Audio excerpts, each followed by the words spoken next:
on truth and lie in an extramoral or non-moral sense. Friedrich Nietzsche, 1873. In some remote corner of the universe which opens out and twinkles in innumerable solar systems, there was once a star upon which clever animals invented knowledge. It was the most arrogant and untruthful minute in world history. But it was only a minute. After nature had drawn several breaths, it chilled the star, and the clever animals had to die. One could invent such a fable and still not have illustrated sufficiently how miserable, how insubstantial and ephemeral, how pointless and arbitrary the human intellect appears next to nature. There were eternities in which it did not exist. When it is all over with again, nothing will have happened, because there is no further mission which leads beyond human life for any intellect. Rather, it is human, and only its owner and producer so pathetically takes it as if the world rotates around it.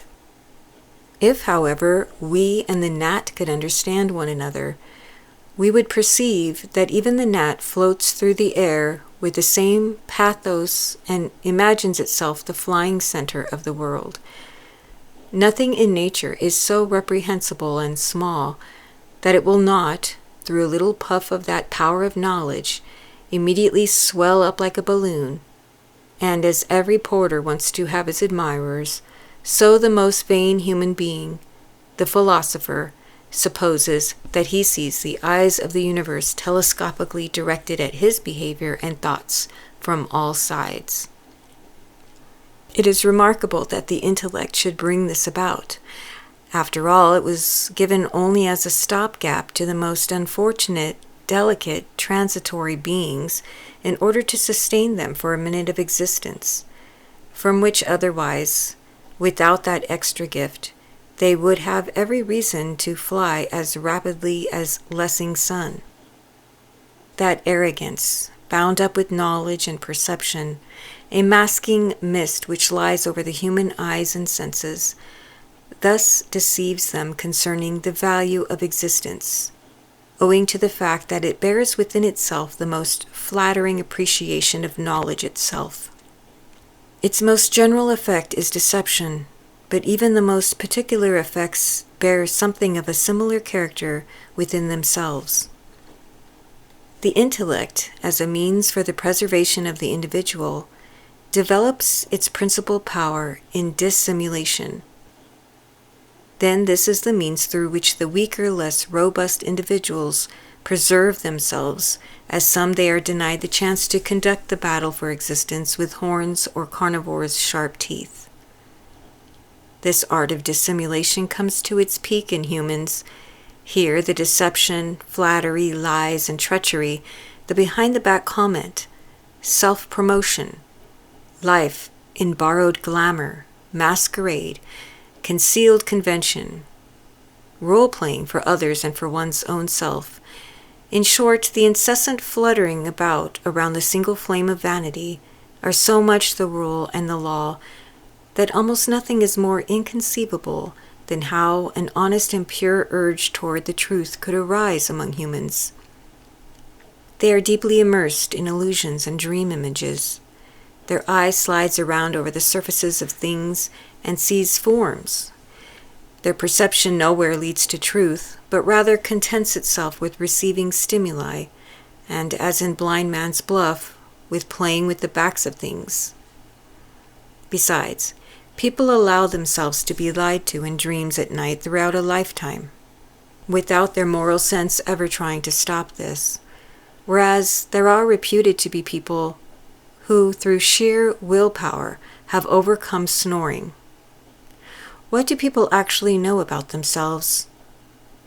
Have they the capacity to see themselves completely, even only once, as if they were lying within a glass case?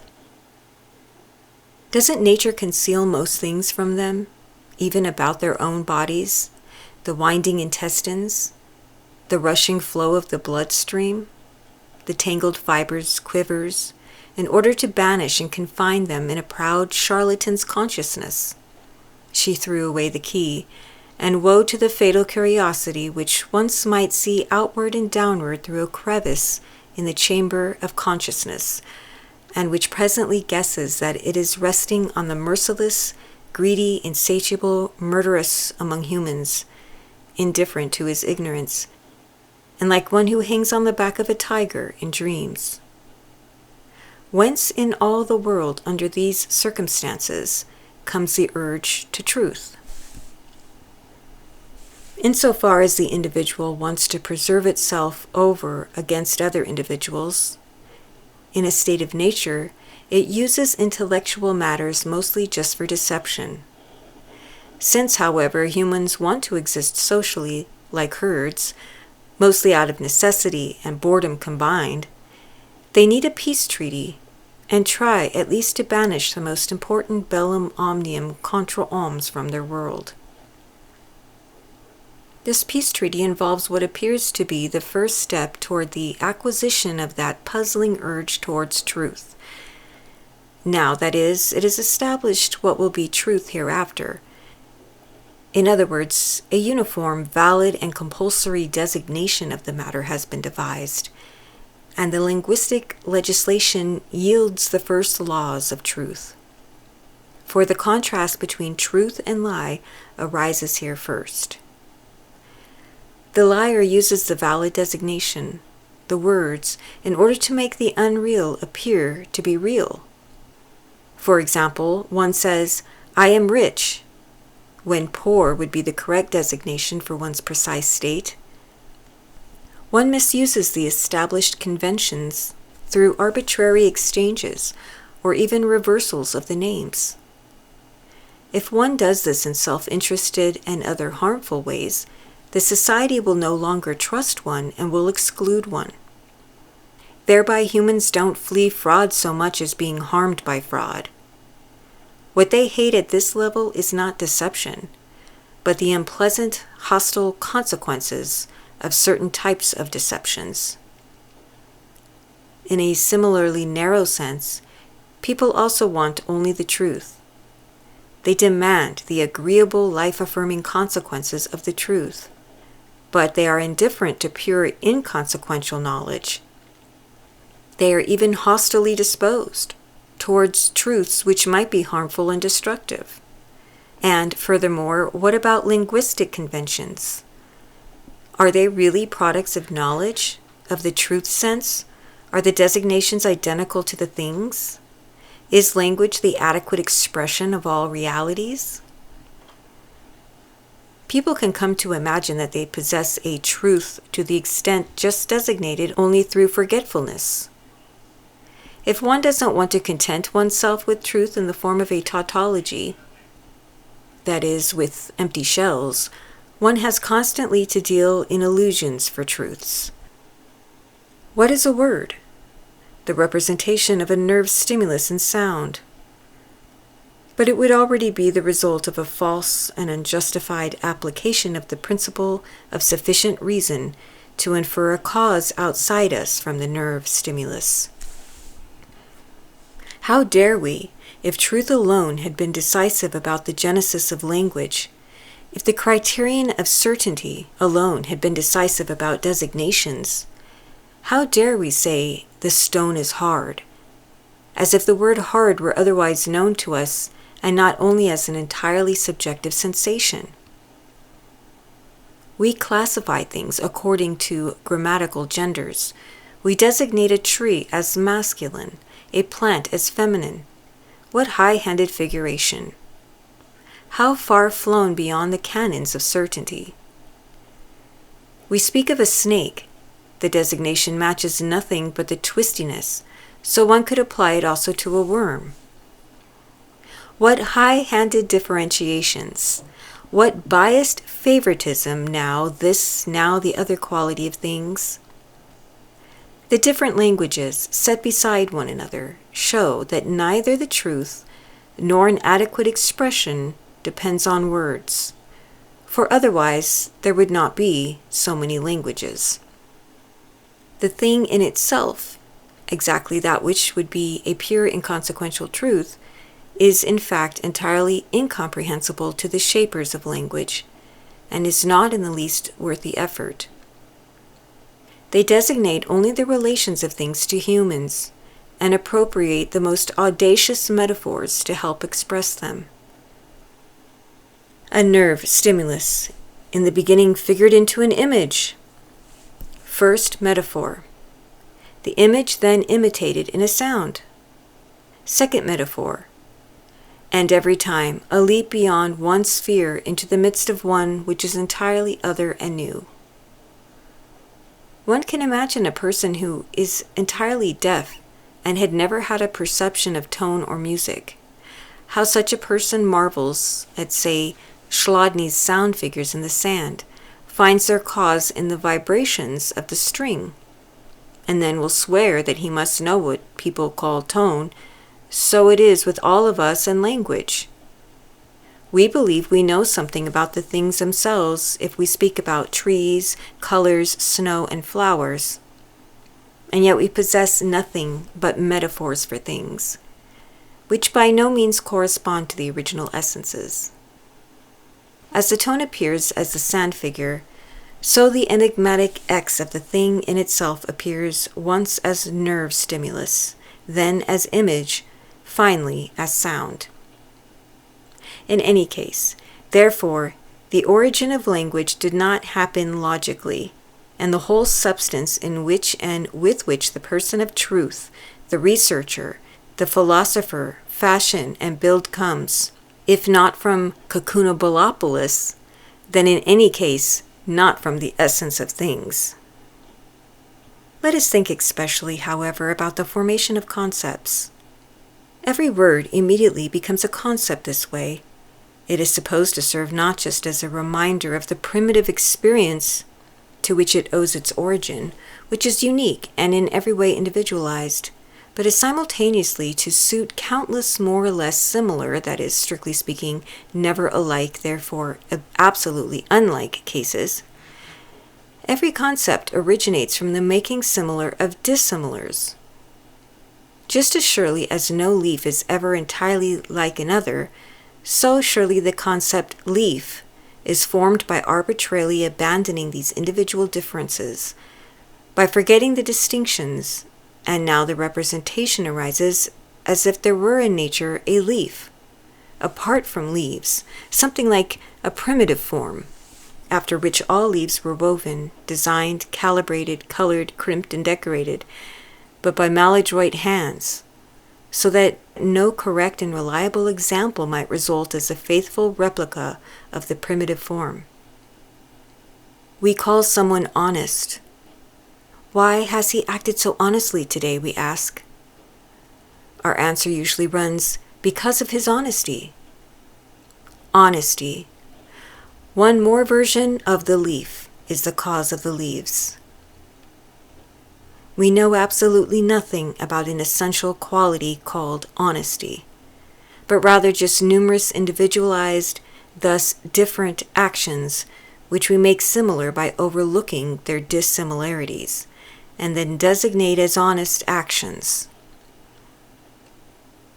In the end, we formulate from them a qualitas occulta with the name honesty. Overlooking individuals and reality gives us the concept, as it also gives us the form. Whereas nature knows no concepts or forms, thus also no categories, but rather only an X, inaccessible to us and undefinable. Then also our contrast between individuals and categories is anthropomorphic and comes not from the essence of things, though we do not also venture to say that it does not correspond to them. That would be a dogmatic claim, and just as undemonstrable as its contrary. What then is truth? A mobile army of metaphors, metonyms, anthropomorphisms, in short, a totality of human relations, which have been poetically and rhetorically intensified, transferred, and decorated, and which after long use people think are fixed, canonical, and binding. Truths are illusions which people have forgotten are illusions, metaphors which have become worn out and impossible to perceive, coins whose imprints have worn off, and which now are useful only as metal, no longer as coins. But we still don't know whence the urge to truth comes. Up to now, we have only heard about the commitment which a community imposes in order to exist. To be truthful, that is, to use the usual metaphors, therefore expressed in moral terms, to lie according to the fixed conventions, to lie herd-like in a style which is binding for everyone. Now, people freely forget that that's the way things are. Therefore, one lies in the designated way, unconsciously, after centuries of habituation, and precisely from this unconsciousness, precisely from this forgetting, comes the sentiment for truth. From this feeling of obligation to designate one thing red, another cold, a third mute, arises a moral urge relating to the truth. From the contrast of a liar, whom no one trusts, whom all ostracize, people demonstrate to themselves the honorableness, the trustworthiness, and usefulness of the truth. Now they put forth their action as rational beings under the dominion of abstractions. They no longer permit themselves to be carried away by sudden impressions, by intuitions. They generalize all these impressions first by way of more faded, cooler concepts in order to tie them to the engine of their lives and actions. Everything that distinguishes people from animals depends upon this capacity to evaporate vivid metaphors into schemas, to dissolve images into concepts. It is precisely in the field of these schemata that something is possible which might never succeed with regard to vivid first impressions. To construct a pyramidal arrangement of castes and levels, to create a new world of laws, privileges, subordinations, boundary determinations, which now steps in front of the other vivid world of first impressions, as the more certain, more universal, better known, and more human, and therefore as the regulative and imperative world. While each perception metaphor is individual and without equivalent, thus always knowing how to escape every classification, the great structure of concepts shows the frozen regularity of a Roman columbarium, and logic exhales that rigor and chilliness characteristic of mathematics. Whoever has this chilly temperament will hardly believe that even the concept, bony and cubical as a die and just as variable, still only remains as the residuum of a metaphor, and that illusion of the artistic transfiguration of nerve stimuli into images is, if not the mother, then the grandmother of any concept. In this dice game of concepts, what is called truth is, using any die as designated, counting its spots exactly, forming the correct categories, and never transgressing against the case system or the sequence of the order of precedence. As the Romans and the Etruscans sliced the heavens with rigid mathematical lines, and consigned a god to a space thus delimited as to a templum, so every race has such a mathematically divided heaven concept and now uses the demand for truth to mean that each God concept should be sought only in his sphere. Here one may certainly wonder at humanity as at a powerful construction genius who succeeds in piecing together the infinitely complicated conceptual cathedral upon moving foundations, and, as it were, on flowing water. Of course, in order to take hold on such a foundation, it must be a construction as of spider silk, delicate enough to be carried along with the wave, secure enough not to be blown apart by every wind. As a construction genius, humans in this way far surpass the bees. The latter build out of wax, which they put together from nature, while the former build from the far more delicate stuff of concepts, which they must first fabricate from themselves. Here they are very much to be wondered at, but not on account of their urge for truth, for the pure knowledge of things. If someone hides something behind a bush, then seeks and finds it just there, then this search and discovery are nothing much to praise. So it is regarding the search for and discovery of truth within the rational region. If I define mammal and then declare after inspecting a camel, "See a mammal," a truth will thereby have been brought to light, but it is of marginal value. I mean, it is anthropomorphic through and through, and contains not a single point which would be true in itself, really and universally valid, apart from humanity. The inquirer after such truths basically seeks only the transformation of the world into humanity.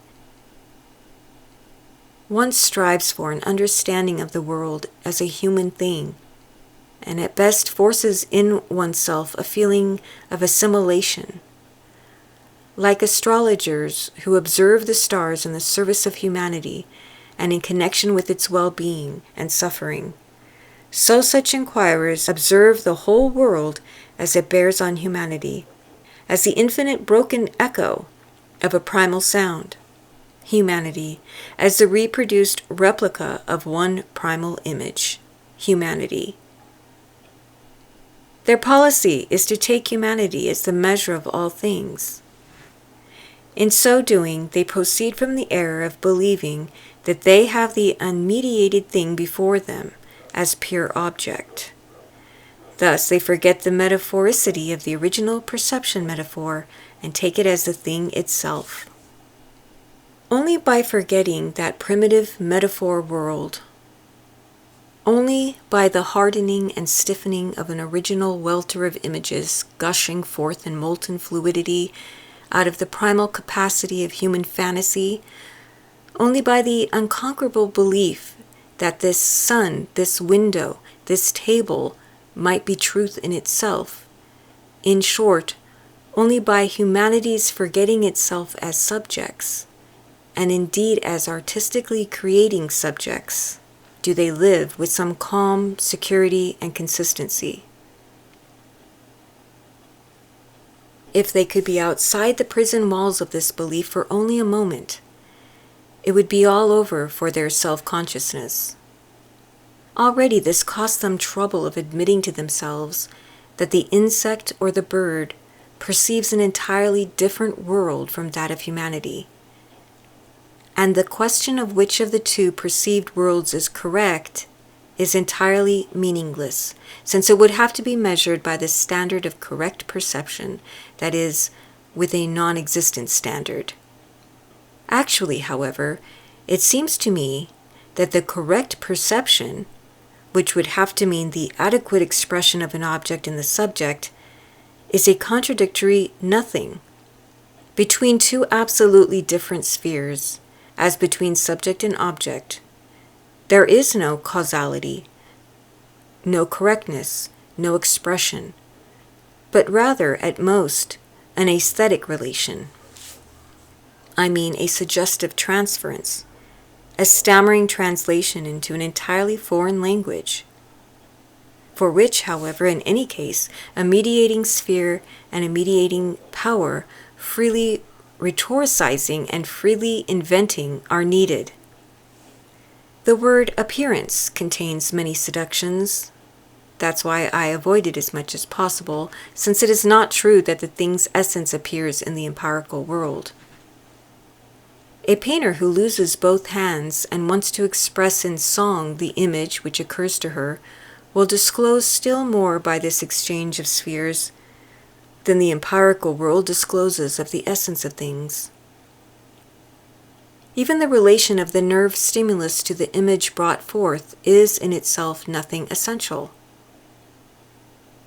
If, however, the self-same image has been brought forth 1,000,000 times and has been bequeathed through many generations of people, indeed at last appears to the entirety of humanity as a result of the same occasion, then it finally acquires the same meaning for humanity, as if it were the unique necessary image, and as if that relation of the original nerve stimulus to the image brought forth were a strict causal relationship. As a dream, constantly repeated, would be perceived and judged as reality through and through. But the hardening and stiffening of a metaphor guarantees nothing as far as the necessity and conclusive justification of this metaphor. It is certain that all people who are accustomed to such observations have felt a deep mistrust for every idealism of this kind, as often as they absolutely satisfied themselves of the eternal consistency, ubiquity, and regularity of the laws of nature.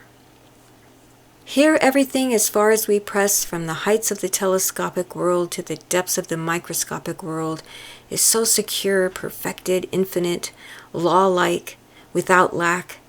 Science will always have to dig these holes with results, and everything that is found will be consistent and will not contradict itself.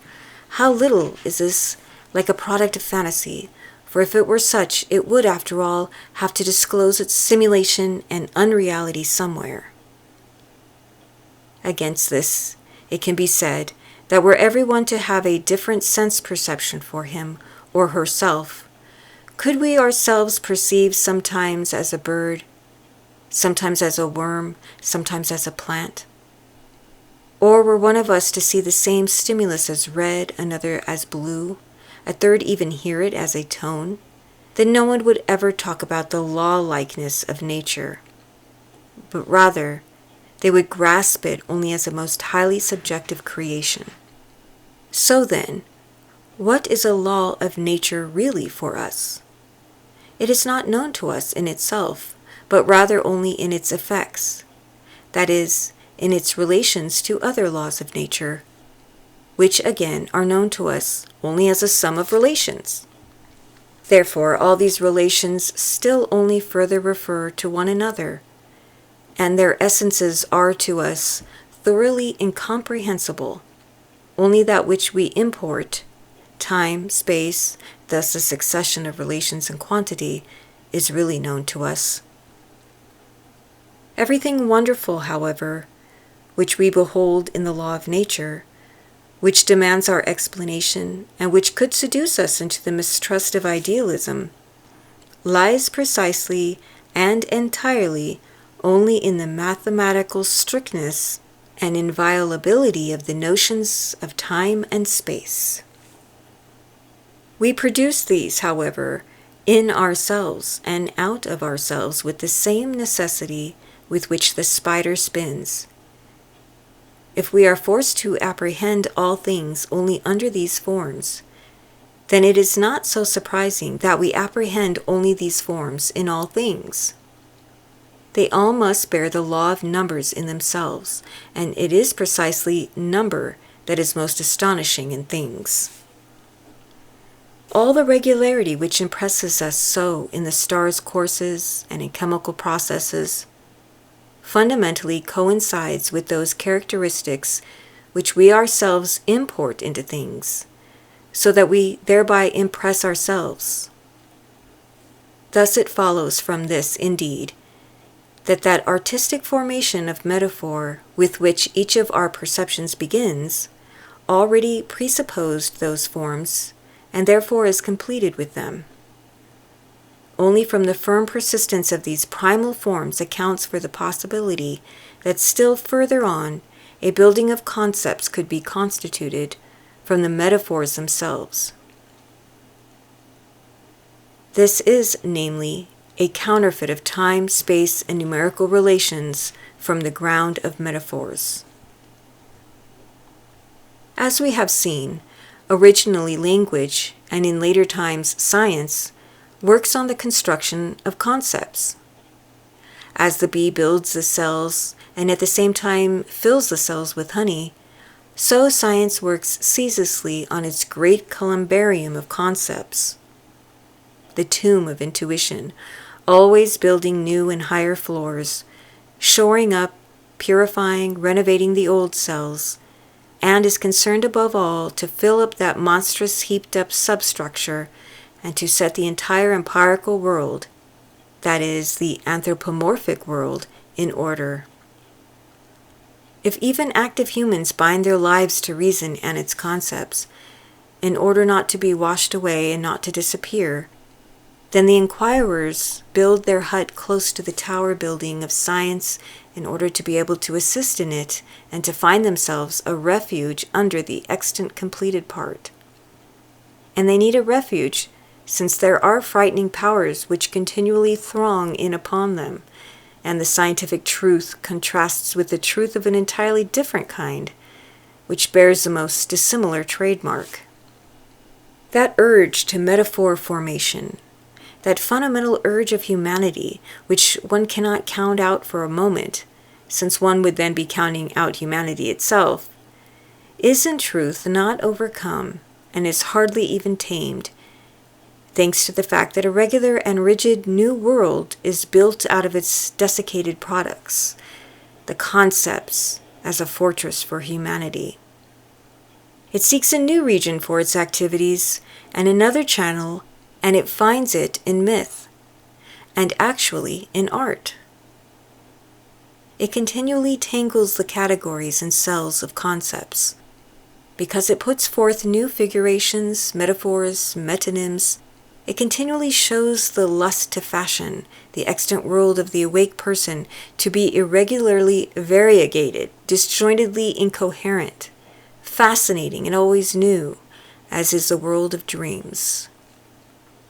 Waking people are, in themselves, only fully aware that they are awake through the rigid and regular network of concepts, and for that reason they sometimes even come to the belief that they are dreaming, if that network of concepts is torn apart by art. Pascal was right to claim that if the same dream came to us every night, we would be as much absorbed with it as with things which we see every day. If a mechanic were sure to dream every night 12 complete hours straight through that he were king, then I believe, says Pascal, that he would be just as fortunate as a king who dreamed every night for 12 hours that he was a mechanic. The waking day of a mythically aroused people such as the ancient Greeks is, through the continuous effect of marvel as it appropriates the myth, is, as a matter of fact, more like a dream than it is like the day of a scientifically down-to-earth thinker.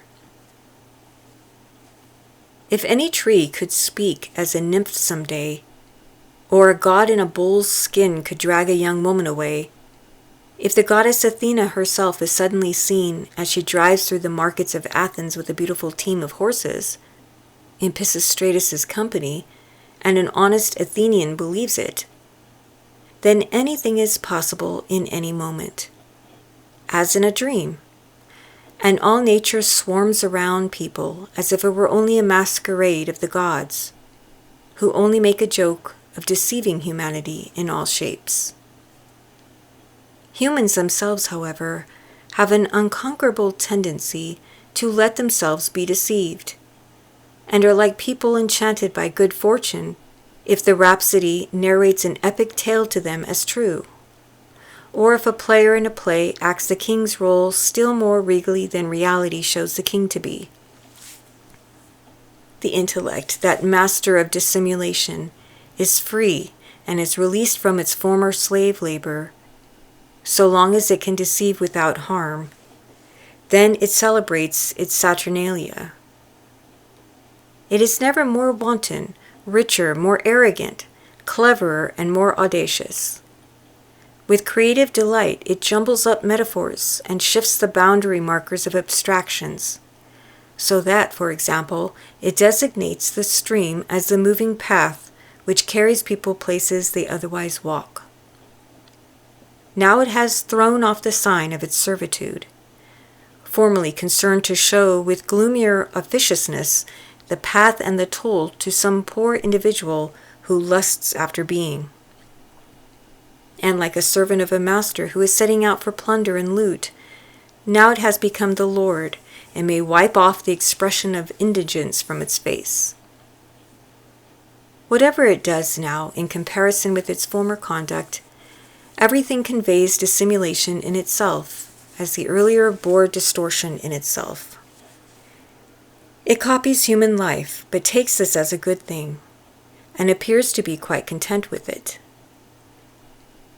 That monstrous beam and board structure of concepts which needy people clamp onto to save their lives is only a scaffolding and a toy for the liberated intellect, for its most audacious stunts. And if the liberated intellect destroys it, jumbles it up, ironically puts it together again, uniting the most disparate and separating neighbors, then it reveals that it doesn't need that stopgap of the needy, and that it now is led not by concepts, but rather by intuitions. No regular path leads from these intuitions to the land of spectral schemata, of abstractions. Words are not made for them. People are speechless when they see them, or they speak in pure forbidden metaphors and in unheard-of conceptual couplings, in order at least to correspond creatively to the impression of the powerful contemporary intuition through the demolition and derision of the old conceptual barriers. There are epochs in which the rational person and the intuitive stood side by side, the one anxious about intuition, the other with disdain for abstraction. The latter as irrational as the former was uncreative. Both long to dominate life. This first, since it knows how to counter the principal necessities through precaution, cleverness, and regularity. The second, since, as an overjoyous hero, it does not see those needs, and only takes as real the life which is refigured as appearance and beauty. Where once the intuitive people wielded their weapons more powerfully and triumphantly than their opponents, somewhat as in more ancient Greece, in the most favorable case, a culture can form and establish the dominance of art over life. That dissimulation, that denial of indigence, that brilliance of the metaphorical perceptions, and generally that immediacy of deception accompanies all manifestations of such a life. Neither the house, nor the pace, nor the clothing, nor the clay jar reveal that severe need concocted them. It seems as if they all were intended to express a sublime felicity and an Olympian serenity, as it were, a game with serious things. While the people who are guided by concepts and abstractions only repulse misfortune with these, without forcing good fortune for themselves out of the abstractions. While they aspire after the most freedom from pain, the intuitive people, standing in the middle of culture, already reap a continually inflowing illumination, amusement, redemption, over and above the repulsion of evils. Of course, they suffer violently when they suffer. Indeed, they suffer even more often, since they don't understand how to learn from experience and always fall into the same pits into which they have fallen before. They are then just as irrational in suffering as in felicity. They shout out loud and are inconsolable. How different things are with Stoics under similar mischances, having learned from experience, people dominating themselves with concepts. They who normally seek only sincerity, truth, freedom from deceptions, and protection from beguiling assaults, now in misfortune, bring forth the masterpiece of dissimulation, as the former does in good fortune. They wear no twitching, mobile, human face, but rather, as it were, a mask with dignified symmetry of features. They don't shout and don't once vary their voices. When a proper thundercloud empties itself over them, then they wrap themselves in their cloaks and walk from under it with unhurried stride.